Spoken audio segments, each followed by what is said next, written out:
How to reset an iPhone? First of all, go to Settings. Here, scroll down, click on General. Scroll down again and click on Transfer or Reset iPhone.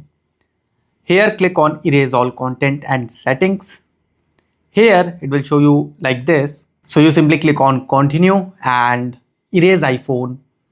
As you click on Erase iPhone, your iPhone will shut down and it will reset. If you have your Apple ID logged in or already set up Face ID and passcode, then it may ask that either like lock screen password or Face ID or your Apple account password. So if it asks any of these things, you can enter that or verify that and simply continue. As this iPhone neither had Face ID or passcode set up, nor it had Apple ID logged in, so it asked nothing. And as it completes the reset process, your iPhone will reopen again, and now you can set it up easily and your iPhone is finally resetted.